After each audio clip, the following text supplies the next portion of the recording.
우리가 영원히 자랑해야 할 위대한 승리의 상징인 줄 믿습니다.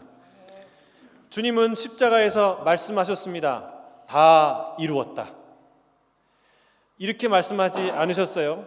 다 망했다, 다 끝났다 이렇게 말씀하지 않으시고 다 이루었다 선포하십니다. 십자가는 모든 자들이 망하는 곳입니다. 망해도 그냥 망하는 게 아니라 쫄딱 망하는 자리입니다.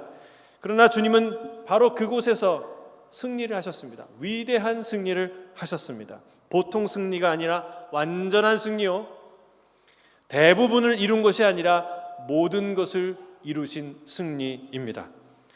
이 십자가의 능력이 저와 여러분의 삶 속에 나타나길 주의 이름으로 축복합니다. 아멘. 나는 다 망했다 라고 말하는 사람이 다 이루었다 라고 선포하는 인생으로 변화되는 십자가의 역사가 저와 여러분 가운데 나타나기를 주의 이름으로 축복합니다. 자, 주님은 십자가에서 무엇을 다 이루셨나요? 자, 먼저 23절, 24절 같이 읽겠습니다. 23절, 24절 시작. 군인들이 예수를 십자가에 못 박고 그의 옷을 취하여 네 깃에 나눠 각각 한 깃씩 얻고 속옷도 취하니 이 속옷은 호지 아니하고 위에서부터 통으로 짠 것이라. 군인들이 서로 말하되 이것을 찢지 말고 누가 얻나 제비 뽑자 하니 이는 성경에 그들이 내 옷을 나누고 내 옷을 제비 뽑나이다 한 것을 응하게 하려 함이러라. 군인들은 이런 일을 하고, 자, 군인들이 겉옷을 취합니다. 네 깃을 나눠서 네 사람이 나눠 갖고 속옷을 나누는데 이것은 위에서 아래로 통으로 짠 것이니까 찢지 말고 제비 뽑아서 한 사람이 가지죠. 여러분, 이 장면이 상상이 되십니까? 십자가에서 일어난 참혹한 처참한 그 살인의 현장에서 그들은 히히덕거리고 있죠. 만약에 자기의 자녀가 혹은 가족이 그런 형틀의 형벌을 받았다면 그 앞에서 그렇게 할 수 있겠습니까? 지금 그 가족이 가슴을 찢는 고통과 절규 가운데 있는데 그들은 히히덕거리며 그 옷을 찢고 나누는 장면을 연출합니다. 그들의 모습 때문에 오히려 십자가는 더욱 처참하게 우리에게 와 닿고 있습니다. 예수께서 옷을 빼앗겼는데 이것은 무엇을 상징할까요? 예수님이 십자가에서 행한 모든 말, 행동, 모든 것은 다 정말 깊은 상징과 뜻을 갖고 있습니다. 그러면 예수님이 옷을 뺏기셨다는 것, 특별히 겉옷과 속옷은 무엇을 의미하는가? 많은 사람들이 이렇게 해석하기도 합니다. 겉옷은 우리를 위해서 주신 주님의 육체요, 찢기신 주님의 육체요. 속옷은 예수님과 가장 가까이 친밀히 있었던 제자들 혹은 성도들, 하나된 교회, 위에서 아래로 통으로 짠 나누어지지 않고 찢겨지지 않았던 그런 교회를 상징한다고 사람들이 해석하기도 합니다. 정말 적절하고 또 의미 있는 해석이기도 합니다. 그러나 저는 여기서 그보다 더 중요한 의미가 이 안에 담겨 있다고 믿습니다. 자, 우리가 주목해야 될 사실은 주님이 겉옷뿐만 아니라 속옷까지 다 빼앗겼다는 사실이에요. 이건 뭘 의미합니까? 예수님이 완전히 발가 벗겨지셨다라는 것을 뜻합니다. 참으로 수치스러운, 부끄러운 수치와 모멸을 예수님이 지금 당하셨다는 거예요. 폭력은 육체에 가하는 형벌이지만 이 수치와 모멸은 영혼에 가해지는 끔찍한 형벌입니다. 자, 여러분 중에 이 두 가지 벌 중에 선택하라고 하면 뭘 선택하시겠습니까? 하나는 매를 맞는 거예요. 죽도록 신나게 매를 맞는 거고, 하나는 저 파라마타 역 한 가운데 자기 죄목을 위에다가 써붙이고 그리고 온 몸에 아무것도 걸치지 않고 발가벗은 채로 24시간을 거기 서 있어라. 그럼 여러분 둘 중에 무엇을 선택하시겠습니까? 두 번째요? 여러분, 맞는 게 훨씬 낫죠. 수치라는 것은 우리 영혼에 가하는 끔찍한 폭력입니다. 예수님은 그리고 그 죄가 없을수록 순결한 사람일수록, 그리고 고결하고 높은 지위에 있던 사람일수록 그 수치의 크기는, 충격은 더 큰 것이죠.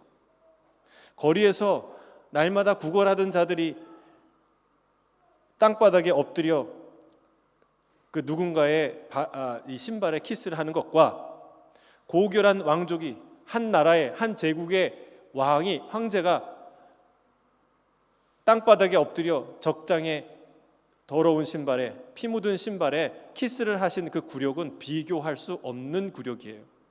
지금 만왕의 왕 되신 그 주님께서, 그 고결하신 주님께서 발가 벗겨지시고 십자가 위에 수치와 모멸을 당하고 계시다는 사실입니다.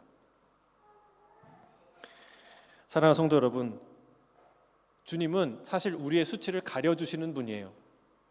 아담과 하와가 죄를 지어서 에덴 동산을 떠나야 할 때, 추방될 때 매정하게 쫓지 않으셨어요. 그들이 죄를 지어서 부끄럽고 벌거벗어서 수치스러울 때 가죽옷을 해 입히시고 내보내셨습니다. 또 주님은 우리의 수치를 너무 잘 아시는 분이에요. 우리의 마음을, 수치스러운 마음을 회복시키려는 분이에요. 예수님의 옷자락을 만지고 나았던 그 여인을 향해서 그 사건이 있을 때 예수님이 뭐라고 말씀하셨나요? 누가 내 몸에, 내 옷에 손을 대었는가 말씀하셨어요. 가던 길을 멈추고. 왜 멈췄을까요? 그냥 그 수많은 사람을 살리신 예수님이 그것 좀 그냥 무심경하게 갈 수 있는데 왜 굳이 그 여인을 부르셨을까요? 왜 그 말을 하셨을까요? 누가 감히 내 허락도 없이 내 몸에, 내 옷에 손을 대? 이런 말씀인가요? 아니에요. 그런 말씀이 아닙니다.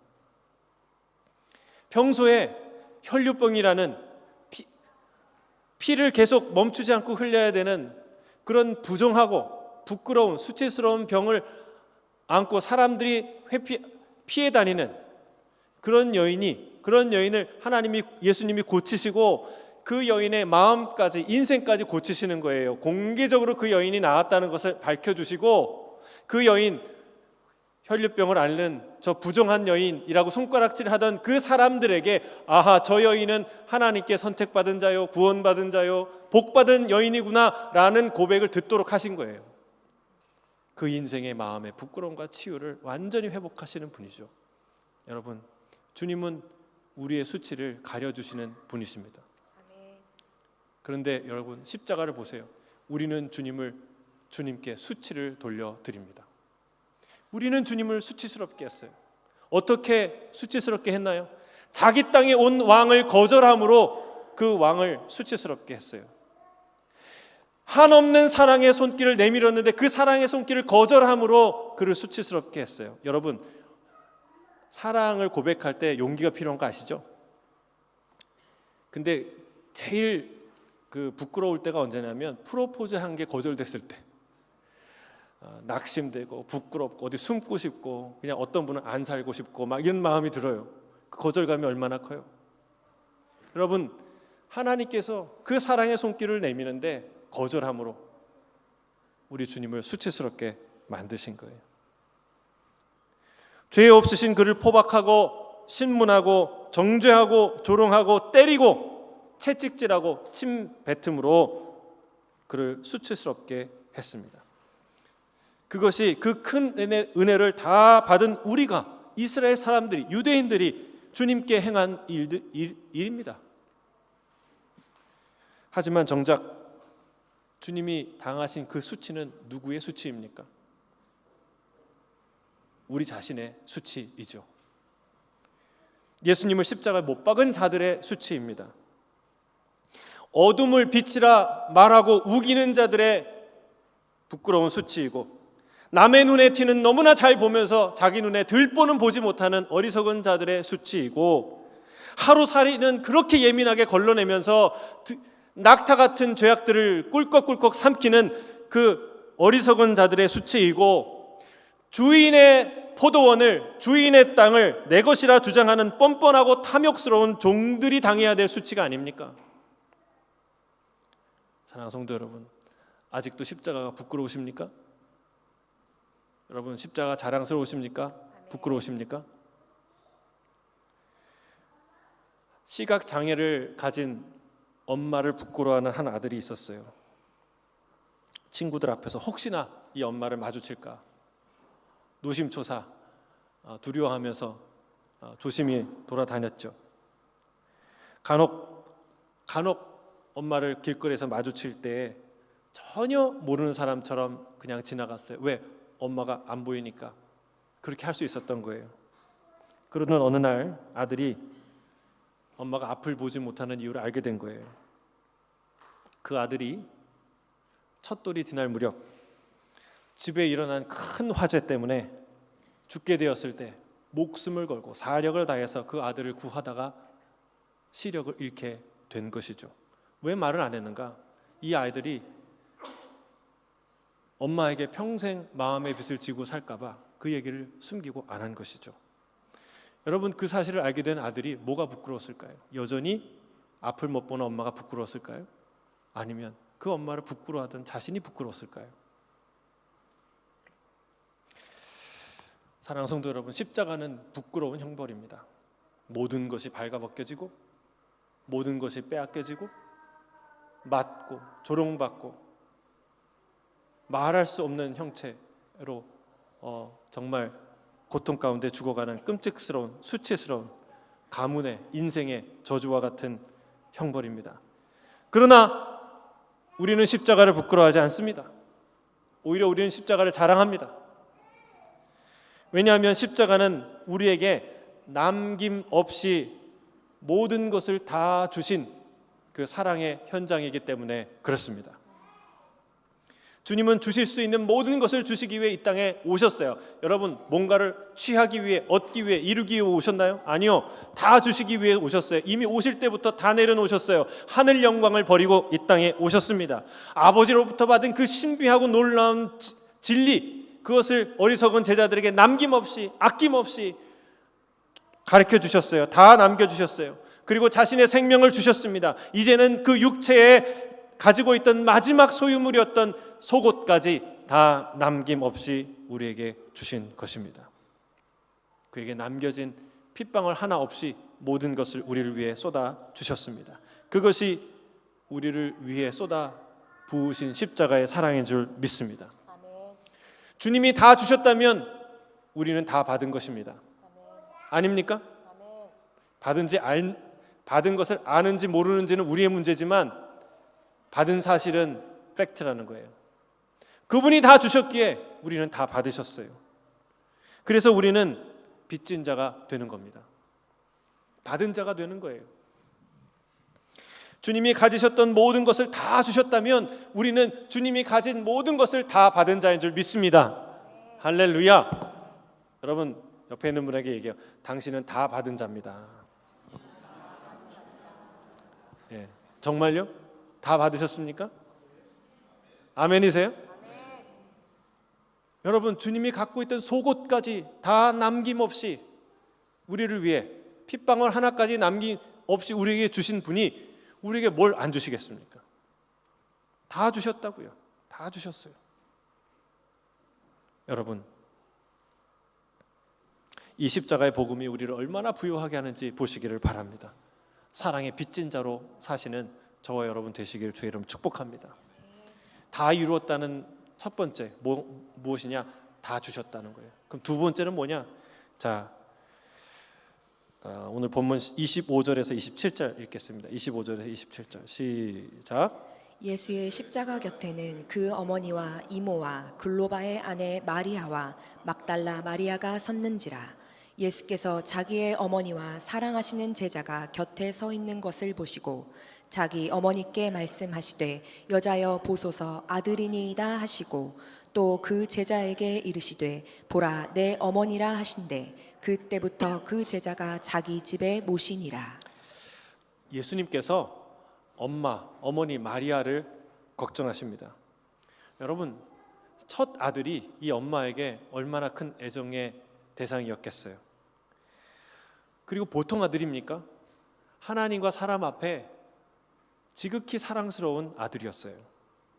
여러분, 그 아들이 어디서 사고당해서 주검이 돼서 돌아오는 것도 가슴이 무너지고 정말 기절초풍할 노릇인데 그 아들이, 그 사랑스러운 아들이 지금 가장 참혹하고 비참한 형장에서 죽어가고 있는 것을 봐야 했어요.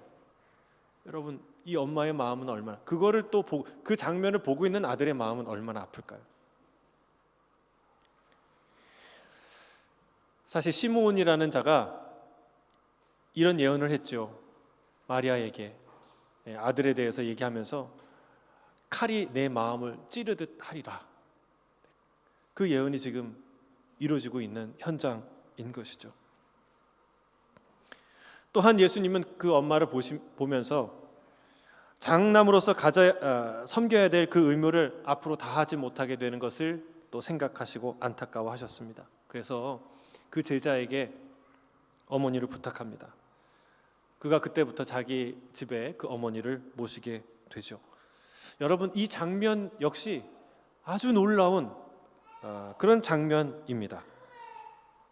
지금 사실은 누가 누구를 걱정해야 될 때입니까? 여러분, 내 코가 석자라는 말 아시죠? 딱 그런 상황이에요. 우리는 사실은 감기만 걸려도 남은 안중이 없어요. 나 케어하기도 바빠요. 왜 아프면, 감기가 딱 걸리고 아프면은 막 이렇게 훈장처럼 왜 나를 케어하지 않느냐, 막 이런 마음으로 우리가 하지 않습니까? 지금 주님이야말로 누굴 신경 쓸 겨를이 없는 거예요. 주님께서 짊어지신 이 십자가 형벌이라는 것은, 이 짐은 역사상 가장 무섭고 잔혹하고 힘겨운 형벌입니다. 숨을 쉬기조차도 힘든 상황이에요. 숨을 내쉴 때, 숨을 들이킬 때, 그 숨을 쉴 때마다 온몸이 찢어질 듯한 고통이 밀려오기 때문에 그렇습니다. 바로 그 참혹한 고통의 현장에서 내가 아니라 남을 걱정한다는 것은 인간적으로 불가능한 일입니다. 이 얼마나 놀라운 마음입니까? 여러분, 우리는 사실 우리 마음에 뭐가 가득해요? 나 자신이 가득합니다. 자아가 가득해요. 그래서 이렇게 우리 딱 이렇게 써붙이잖아요. 말은 안 해도 나 아픈 거 안 보여? 이렇게 해서 나 힘든 거 안 보여? 이렇게 써붙이고 온갖 표정과 말투로 우리가 그렇게 데몬스트레이션 하잖아요. 예, 저만 그러나요? 여러분, 우리가 그러고 삽니다. 예. 그러나 주님은 내가 가장 참혹한 고통의 현장에서, 야, 내가 지금 제일 무겁고 힘든 십자가를 지고 가는데 당신 나에게 해준 게 뭐냐, 이렇게 말하지 않는다는 거예요. 어머니를 향해서, 어머니, 당신은 내 어머니인데 아들이 죽어가는데 왜 빌라도에 가서 호소 한 번 안 합니까? 못 합니까? 이런 말 안 한다는 거예요. 제자들에게, 야, 니네가 명색의 제자인데 나를, 스승을 위해서 해준 게 뭐가 있어? 나를 위해 죽는다며? 이런 말 안 하신다는 거예요. 도리어 사랑하는 아들을 보내고 슬퍼할 어머니를 걱정하십니다. 이것은 십자가를 지기 전에 일어난 일도 아니고 지신 후에 일어난 일이 아니라 십자가 위에서 하신 일이라는 거예요. 그 모든 신경세포가 다 일어나서 고통으로 몸부림치는 바로 그 순간에 다 돌보신 한 영혼을 생각하는 그런 위대한 일을 하신 게 바로 이 자리입니다. 이 사건입니다. 과연 누가 이런 순간에 다른 일을 염려하며 돌아볼 수 있다는 말입니까? 이보다 더 이타적이고 숭고한 삶이 어디 있다는 말입니까? 여러분, 효를 강조하는 종교가, 사상이 유교죠. 하지만 진짜 부모 공경을 강조하는 종교는 기독교예요. 뭘 보면 알 수 있어요? 10계명을 보세요. 성경을 요약하면 10가지 계명으로 요약하죠. 그 중에 4가지는 하나님에 관한 얘기고 6가지는 사람들과의 관계인데, 그 첫 번째가 뭐예요? 내 부모를 공경하라. 인간 윤리의 가장 첫 번째예요. 물론 가장 베이스 퍼스트는 하나님을 경외하고 사랑하는 것이지만, 사람들과의 관계에서 우리가 첫 번째 해야 될 게 뭐냐? 내 부모를 공경하라. 그리고 그 말씀에 순종하셔서 예수님은 십자가에서 그 고통 중에 누구를 공경합니까? 어머니를 챙깁니다. 여러분, 이보다 더 이론이 아니라 실제 효, 부모를 공경하는 모델이 사건이 어디에 있습니까? 우리 예수님은 그것을 몸소 실천하십니다. 주님은 십자가를 지고 가는 중에도 자신을 위해 우는 자들을 위로하십니다. 그들에게 뭐라고 말씀하세요? 나를 위해 울지 말고 너희와 너희 자녀를 위해 울어라. 그럼 야단치는 거예요? 아니에요. 마지막 순간에도 진정 십자가를 지신 자신을 생각하는 게 아니라 그 십자가의 길을 따르는 제자들과 성도들을 염려하시는 거예요. 너희들이 잘 따라와야 할 텐데. 이런 주님께서, 여러분, 이렇게 남김없이 다 주신 그 주님께서 지금 이 순간 우리를 위해 아끼시겠습니까? 우리를 돌보지 않으시겠습니까? 아니죠. 이 땅에서 모든 것을 다 주시고 한 영혼 한 영혼 다 돌보신 그분이 지금 우리의 인생을 돌보시는 줄 믿습니다. 여러분, 우리에게도 이런 순종의 마음, 사랑의 마음, 십자가의 마음이 부어지기를 원합니다. 하나님의 마음은요, 사랑의 마음인데 그 구체적으로 뭐냐? 다 돌보는 마음이에요. 성경에 보면 모든 육체에 먹을 것을 주시는 하나님께 감사하라 말이 있어요. 하나님은 모든 육체에게 먹을 것을 주십니다. 모든 육체를 챙기시는 분이에요. 저 숲속에 우는 까마귀 새끼들까지도 먹이신다고 욥기에 기록되어 있어요.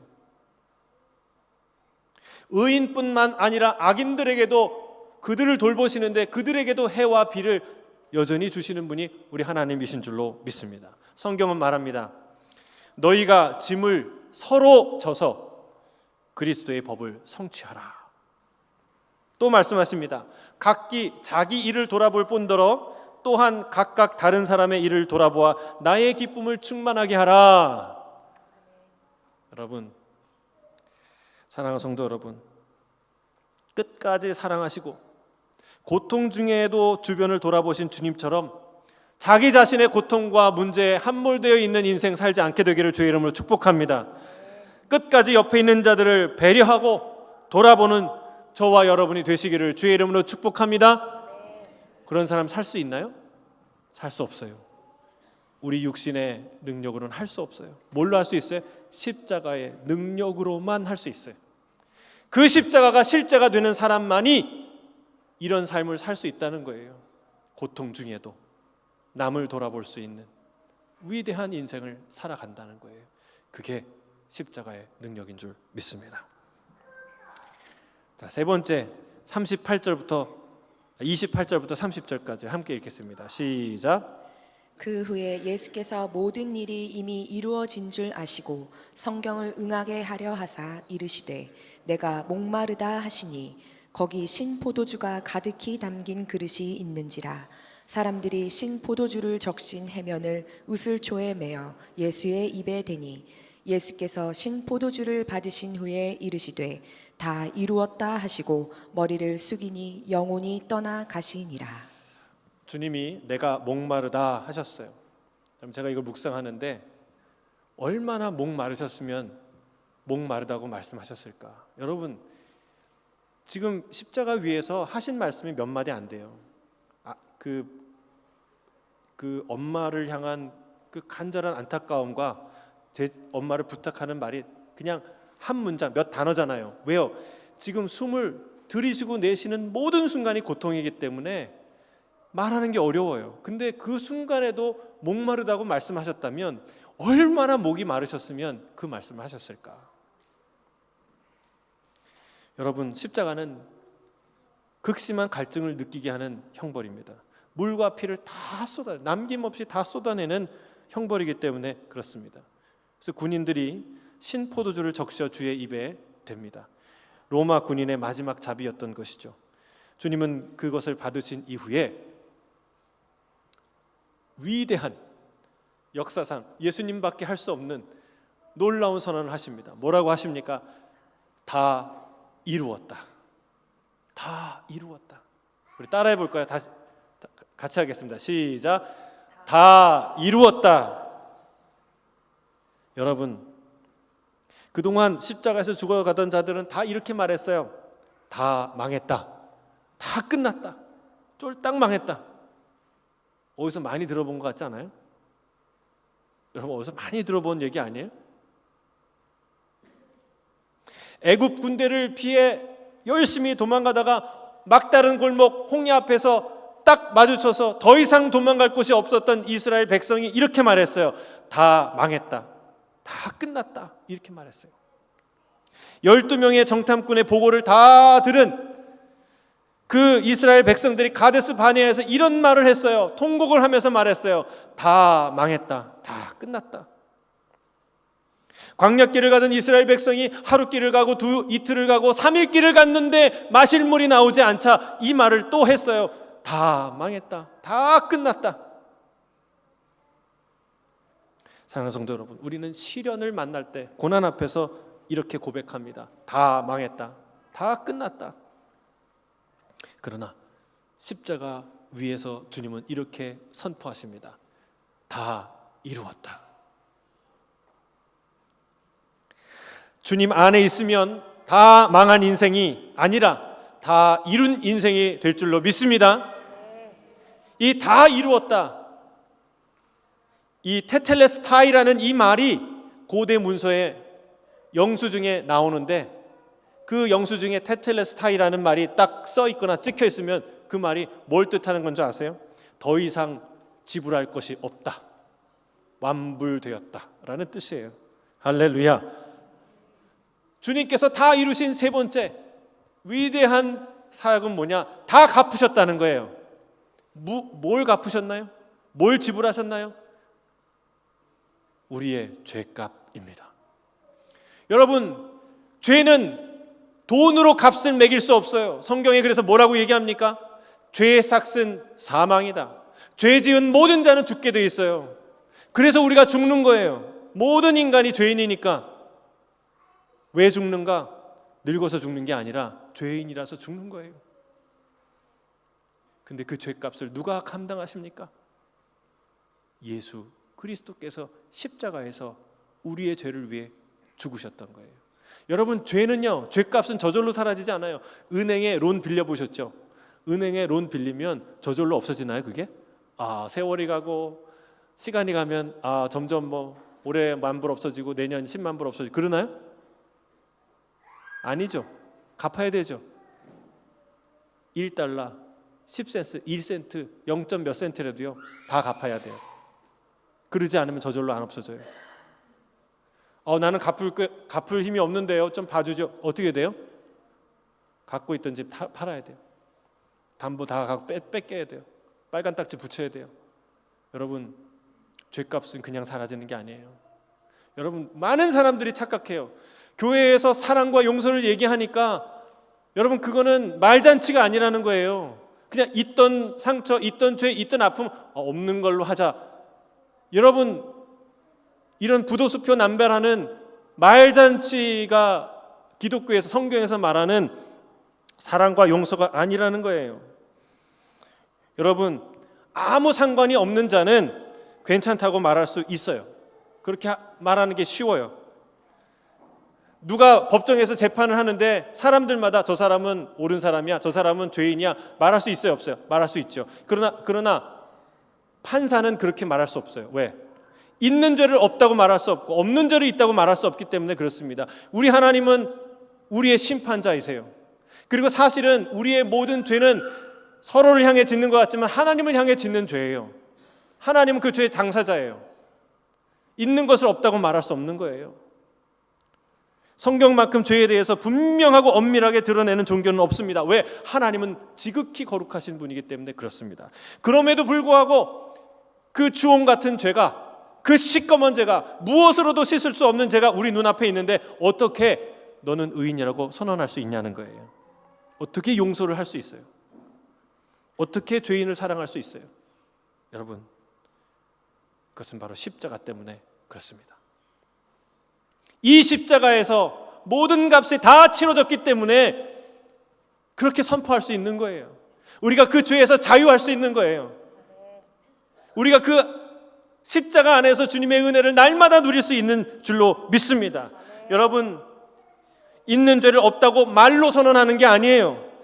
그 참혹하고 끔찍한 죄의 값을 누군가 완전히 깨끗이 남김없이 다 갚아주셨기 때문에 우리가 누리는 자유인 줄 믿습니다.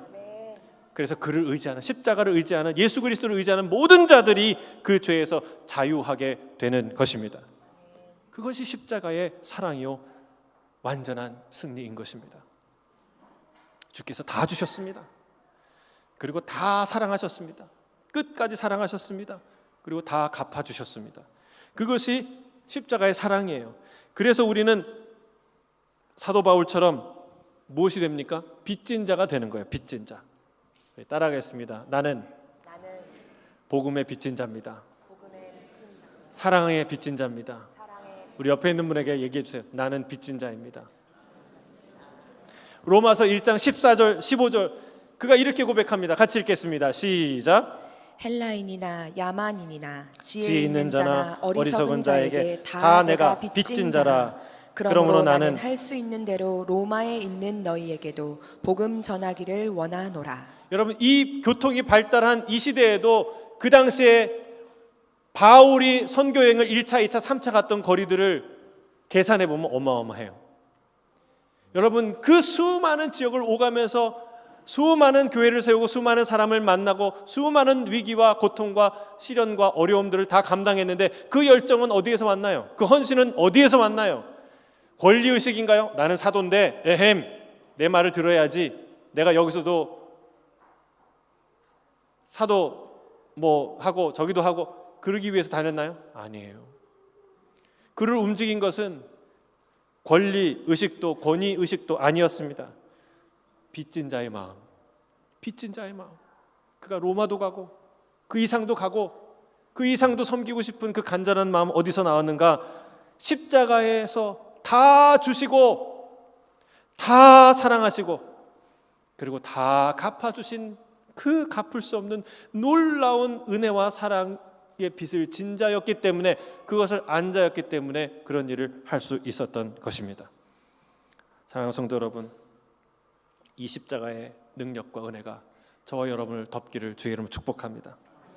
다 망했다고 말할 수밖에 없는 인생을 다 이루었다고 선포하게 하시는 이 놀라운 사랑을 붙들며 나아가는, 그래서 이 은혜 받은 자로서 기뻐하고 감사하고 주께 영광 돌리고 그 복음 전하고 서로 돌아보고 서로 신경 쓰고 서로 사랑하는 그런 십자가의 삶, 복음의 삶, 빚진 자의 삶을 살아가는 저와 여러분 되시기를 주의 이름으로 축복합니다.